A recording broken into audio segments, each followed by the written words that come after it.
Bonjour à tous, c'est Nicolas, j'espère que vous allez bien. Aujourd'hui, on va parler à nouveau des vertus et de la corruption. Donc, qu'est-ce que c'est des vertus? À mon sens, ce sont des fréquences de lumière très puissantes qui sont liées à des anges, à des archanges, à des mondes divins et qui sont un fonctionnement, de lumière qui peut s'intégrer dans le corps. Et c'est pour ça qu'à l'époque, je pense au Moyen-Âge, eh bien, les vertus étaient autant considérées. La chevalerie, euh, toute cette conscience, on va dire, de la noblesse, de la vertu, toutes ces choses-là avaient leur importance parce qu'il était discerné déjà à l'époque que la vertu, c'était quelque chose de profondément divin et bon. Et c'est pas pour rien qu'il y avait des chevaliers à l'époque, qu'il y avait des rois qui étaient des représentants du principe divin sur terre et qui étaient mandatés, quand ils remplissaient bien leur rôle, pour gouverner un peuple, pour le protéger, pour le nourrir, pour maintenir la sécurité, pour maintenir la lumière. D'ailleurs, petit aparté, quand on regarde les châteaux, généralement ce sont des places fortes vibratoires. Ça, j'en parlerai plus tard dans une vidéo, mais il y aurait beaucoup à dire sur le sujet. Donc comprenez bien ces vertus, ces points de lumière en vous, que ce soit la bonté, la compassion, l'amour, euh, toutes ces choses-là, eh bien ce sont des remparts contre les forces du mal, contre la corruption. De nos jours, on va dire que ce sont les contre-vertus qui sont beaucoup présentées, mises à l'honneur.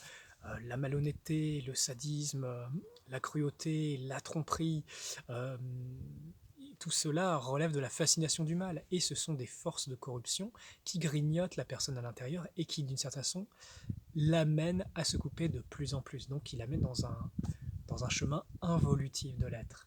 Donc comprenez bien, quand vous avez des vertus manifestées en vous qui sont des fruits divins, eh bien les contre-vertus ne peuvent exister parce que ça ne correspond pas.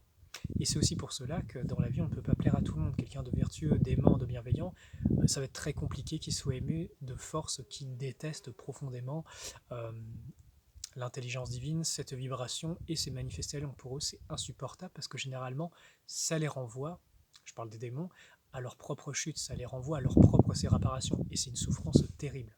Si vous voulez mon avis, le pire truc que vous pouvez aborder comme sujet avec un démon, ce serait parler de Dieu. C'est le truc, il ne faut pas parler ça avec eux, ils ne peuvent pas, il y a un tel traumatisme au plus profond de leur âme qu'ils ne peuvent pas en fait. Et c'est pour ça qu'ils sont aussi farouchement, acharnés contre les forces de la lumière, contre les forces du bien, parce que c'est une très vieille histoire. Enfin bon, bref. J'espère que cette vidéo, elle vous aura plu, qu'elle vous aura appris beaucoup de choses. En tout cas, je vous remercie à vous qui soutenez cette chaîne, qui partagez, qui m'aidez à développer cet enseignement de la lumière, à le diffuser en tout cas.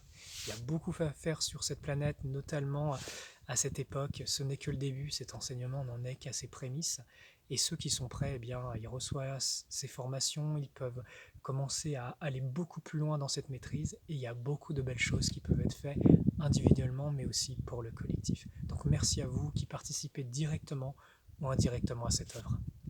Je vous embrasse et je vous dis à très bientôt.